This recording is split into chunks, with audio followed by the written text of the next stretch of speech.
parti dans ce podcast. Un espace, un endroit et un temps que j'ai construit pour toi et pour t'aider à être bien dans ta vie, vraiment bien. Je suis Sophie, docteure en psychologie, experte en santé mentale et émotionnelle. Bienvenue à toi dans ce nouvel épisode. Aujourd'hui, je t'emmène à Bali pour parler de la gratitude. Alors ne t'enfuis pas, c'est une émotion hyper importante et qui peut devenir la meilleure de tes habitudes pour préserver ta santé. En plus, je t'emmène vraiment voyager. Bali est la seule île hindouiste d'Indonésie et c'est vrai qu'il existe beaucoup de rituels de gratitude. Ils préparent des offrandes le matin et le soir pour célébrer les dieux et apaiser les démons. Ces offrandes prennent la forme de petits paniers en feuilles de bananier avec des fleurs multicolores et des encens. Elles sont confectionnées à la main soigneusement et déposées sur le sol, le sable en pleine rue, devant les maisons, en hauteur sur des murs ou sur des petits temples. Bref, la tradition dit que cette action apporte sérénité, paix et préserve la santé. Alors je te propose qu'on embarque directement ensemble pour Bali pour discuter avec la gratitude un petit moment afin de mieux la comprendre et surtout pour en apprendre davantage sur elle pour que tu puisses la cultiver plus souvent pour ta santé. C'est parti, on embarque. Loin des sites trop touristiques, imagine que tu arrives à Bali, loin des sites instagrammables et surpeuplés. Je te propose de t'emmener au cœur des rizières de Sidemene, un endroit authentique et préservé que j'affectionne particulièrement. Ferme les yeux si tu peux, et imagine ici que tu arrives au petit matin, dans un village en plein cœur des rizières qui sont construites en forme de cascade. Situées au pied du volcan Agun, les lumières sont douces, matinales, pastel, et la brume au-dessus de toutes les rizières laisse doucement apparaître la végétation abondante. Le chant des oiseaux complète cette atmosphère profondément sereine. Allez, viens, suis-moi, je t'emmène te balader. Dans le cœur des rizières, on va aller rencontrer la gratitude en personne. Regarde sur le chemin, il y a des offrandes qui colorent le sol. Viens, on avance encore un peu. Et hop, on tourne bientôt, juste là, sur la gauche. Au bout de l'allée, près du temple, il y a la gratitude normalement qui nous attend patiemment. Attends, avance un peu. Je la vois, regarde, elle est là. Elle nous attend, les bras grands ouverts. Bon, t'inquiète pas, comme convenu, comme prévu, je m'occupe de la conversation. Ok ? Allez, c'est parti. Bienvenue à vous, bienvenue à Bali. Merci gratitude, on est heureuse de te retrouver en vrai. Moi aussi. On marche ensemble un peu pour papoter ? Allez, c'est parti, on te suit. Alors, comment je peux vous aider ? Bah écoute, gratitude, je voudrais que tu nous en dises un peu plus sur toi. C'est vrai que toi et moi, on se connaît déjà un peu, et qu'au cours de mes recherches, je t'ai pas mal étudié, intégré, puis assimilé durant mes voyages. Tout est bien fait, reconnu scientifiquement d'ailleurs, t'ont valu d'être largement valorisé socialement. Et d'ailleurs, je suis un peu perdue parce qu'on nous parle de toi un peu à tout va, en yoga, dans le monde du bien-être, dans la spiritualité, en psychologie, ou encore en neurosciences. En fait, on parle tellement de toi qu'on te rend célèbre et on finit parfois par te rendre difficile d'accès. Alors je suis venue ici, à Bali, pour qu'on revienne un peu à la base avec toi, à tes racines. Alors est-ce que peut-être tu pourrais simplement, pour commencer, nous dire d'où tu viens ? Ok, bien sûr. Alors, d'ailleurs, ça me fait plaisir cette demande avant tout parce que, avant qu'on aille plus loin, moi aussi je ressens un peu ça, comme si j'étais devenue inaccessible alors que je suis une émotion plutôt facile. Alors d'où je viens ? Comment te répondre à cette question ? Je viens de tout ce qui est relié à l'agréable. En fait, dans la racine de mon prénom gratitude, il y a agréable. C'est-à-dire tout ce qui nous fait du bien, ce qui nous plaît, ce que nous trouvons bon, ce qui nous apporte un sentiment de satisfaction. Ma nature profonde est d'abord de m'ouvrir aux choses du quotidien qui me font du bien. C'est d'apprécier plutôt que de déprécier. C'est de soutenir plutôt que de critiquer. C'est d'encourager plutôt que de décourager. Et puis, quand tu portes un peu attention à ce mot, à ce prénom, que je porte, gratitude, si tu tends l'oreille un peu plus finement, dans gratitude, il y a attitude, c'est-à-dire notre manière de se comporter. Et on sait qu'on peut apprendre à changer d'attitude, à rééduquer notre cerveau au bonheur. C'est justement là la clé pour ressentir plus de reconnaissance à l'intérieur de soi.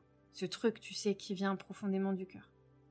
En fait, moi, je porte en moi les choses qui sont agréables et les attitudes qui sont reliées à l'agréable.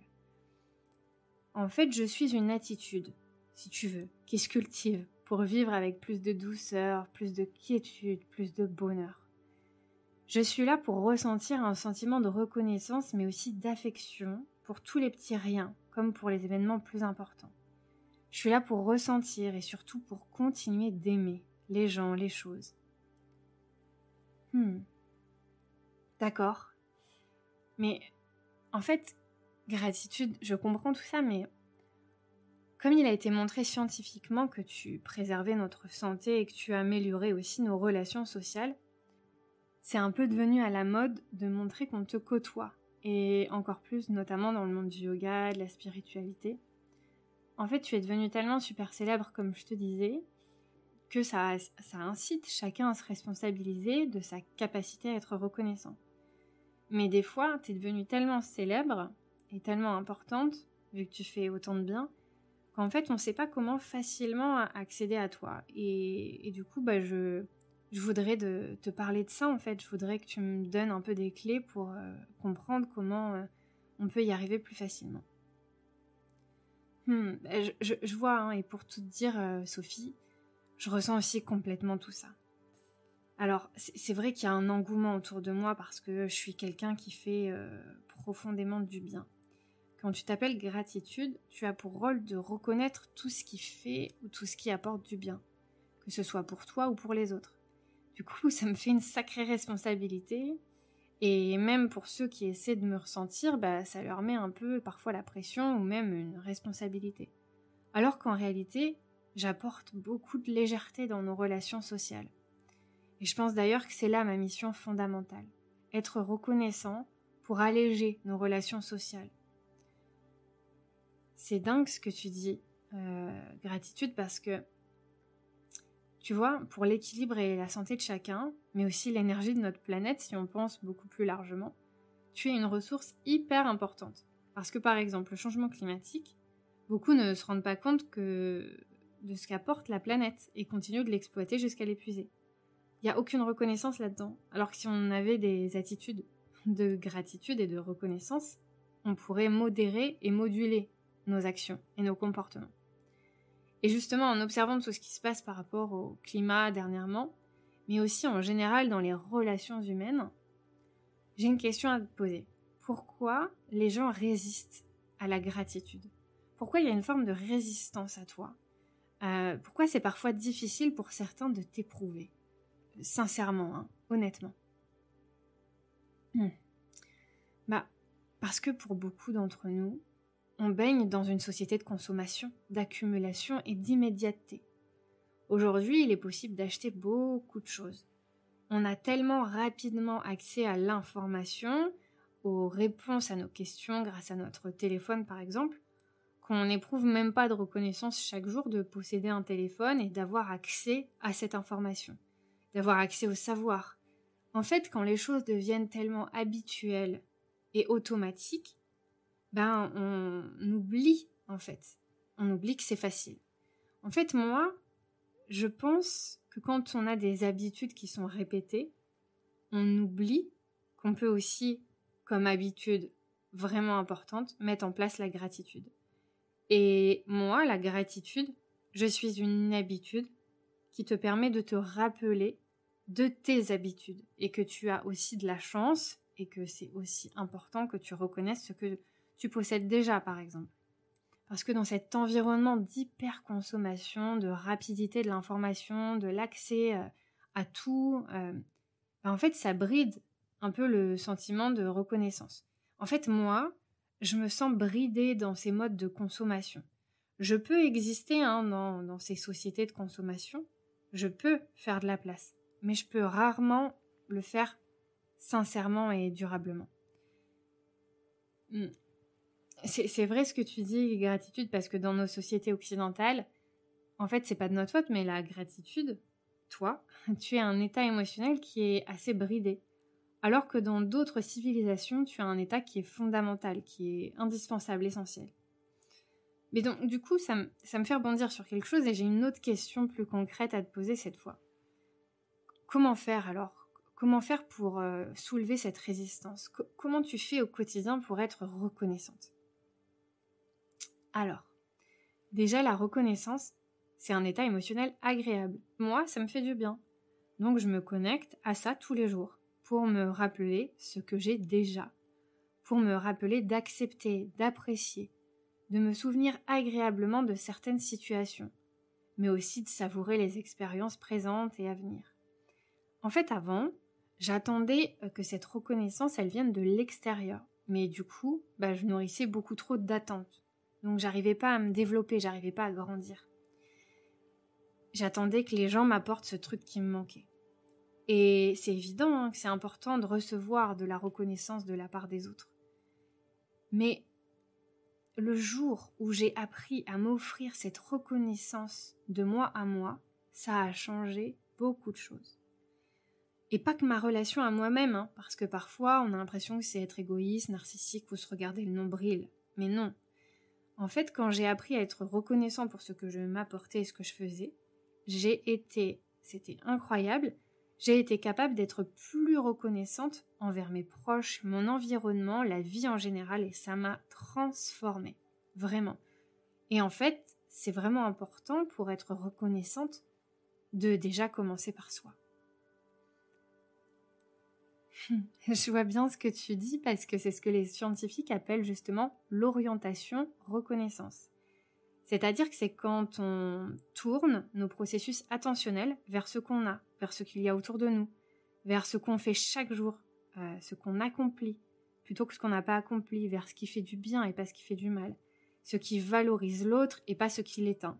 Et c'est pareil pour soi, ce qui nous valorise, ce qui nous encourage et pas ce qui fait l'inverse.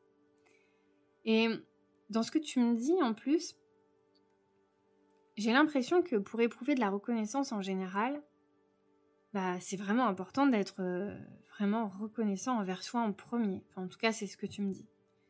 Oui, parce que, en fait, Sophie, si tu es toujours reconnaissant pour ce que les autres t'apportent, c'est chouette. Mais du coup, ton énergie de reconnaissance, elle est constamment tournée vers l'extérieur. Et il manque un acteur hyper important à tout ça. Toi. Parce que, même vis-à-vis des autres ou de la vie, c'est d'abord toi qui contribues à te mettre dans une posture de reconnaissance. C'est toi qui décides d'éprouver de la reconnaissance vis-à-vis des autres de l'extérieur. La reconnaissance, c'est donc un état émotionnel agréable que tu choisis de partager. En fait, dans mon cerveau, comme tu dis, mes processus attentionnels sont tournés vers l'appréciation des choses, des expériences de la vie, vers les autres, plutôt que vers la dépréciation. Oui, je vois bien, mais du coup, attends, pour vraiment que je continue à te suivre. La reconnaissance pour soi, elle est plus importante que celle qu'on éprouve pour les autres ou pas ? Non, pas vraiment, Sophie. Les deux sont très importantes.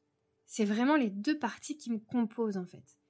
Et ça, je le rappelle à mon cerveau. Je rappelle à mon cerveau que c'est important d'apprécier ce que l'on a, ce que l'on possède déjà, ce que le monde, la terre nous apporte, ce que nos amis, notre entourage nous offre. Mais c'est aussi important, tout aussi important, vraiment, de se rappeler qu'on fait partie de la boucle, que nous aussi, on peut s'adresser de la reconnaissance. Là, l'énergie circule, car en t'adressant de la gratitude, tu reçois et tu réceptionnes de l'auto-affection, de l'auto-reconnaissance. Et ça, c'est des états émotionnels vraiment importants. Et ça ne fait pas de toi vraiment quelqu'un d'égoïste, au contraire. C'est simplement que tu vas équilibrer ta balance. Tu reçois et tu donnes. Et tu peux te donner à toi-même. Donc vraiment, moi tous les jours, tu vois, pour être équilibrée émotionnellement, pour me sentir en équilibre, je fais les deux en fait. J'éprouve de la reconnaissance pour les autres, pour ce qui m'entoure, mais aussi pour moi, pour qui je suis sincèrement. Pour mon travail, mes efforts en fait.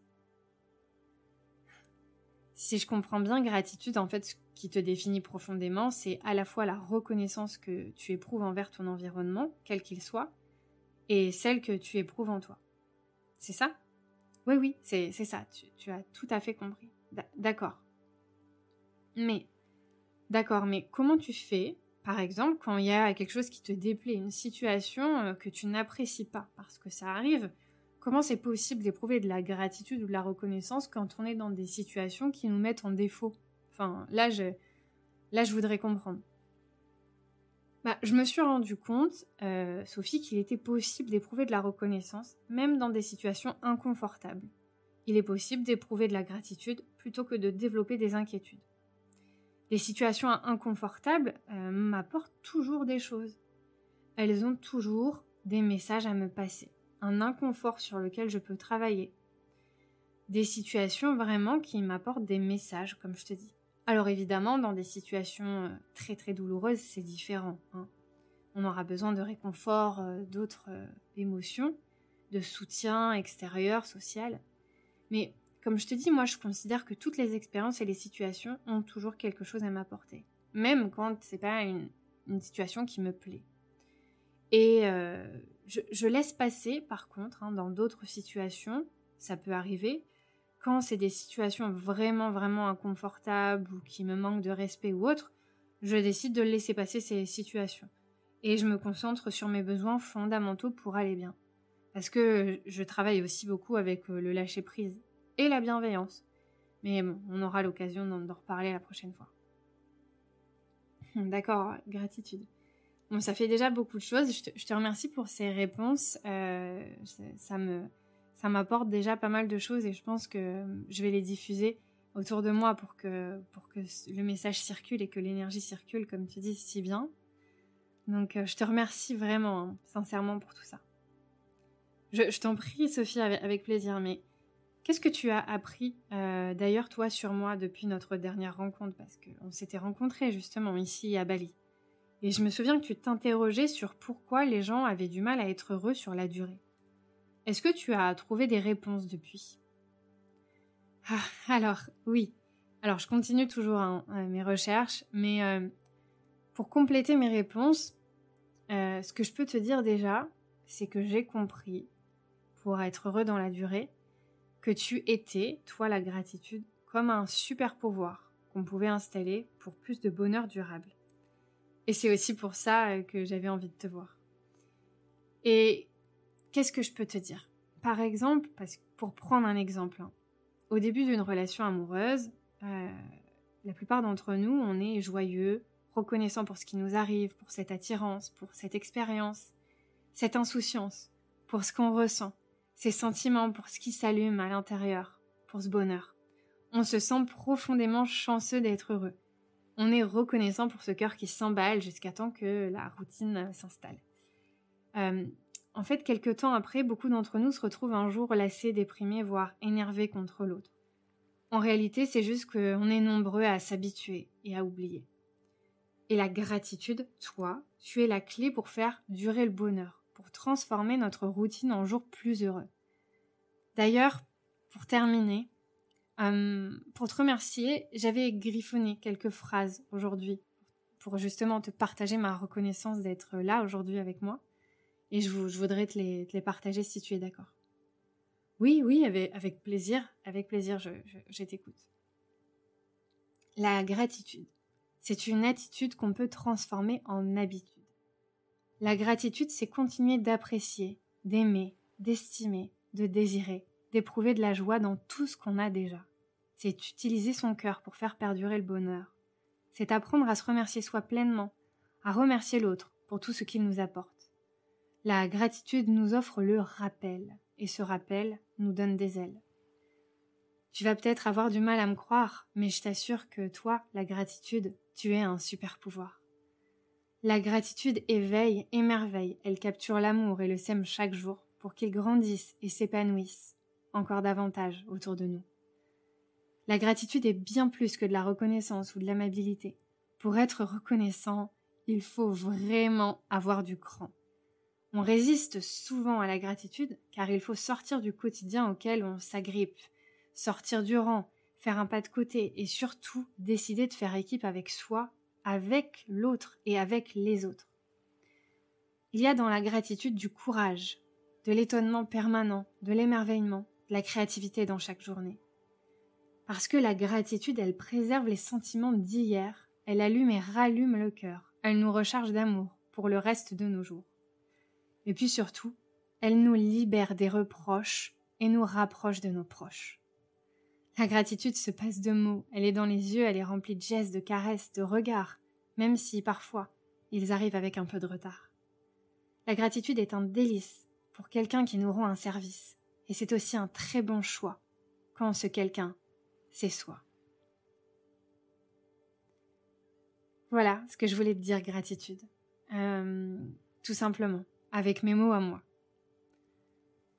Sophie, je crois que pour te remercier, je vais juste apprécier et savourer ce que tu viens de me dire. Ok, ça me va. Merci, gratitude, pour être là, et avec moi, avec nous, et pour avoir partagé cette balade ici à Bali. Et si tu es d'accord, je m'autoriserai à partager cette petite interview pour passer le mot et pour passer l'info. Avec plaisir, Sophie, avec joie. Je te laisse ici parce que j'ai un rendez-vous avec la bienveillance et le lâcher-prise. Ok, ça marche.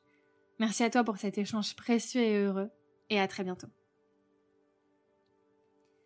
Je te laisserai ici ressortir doucement de ce petit voyage au milieu des rizières balinaises.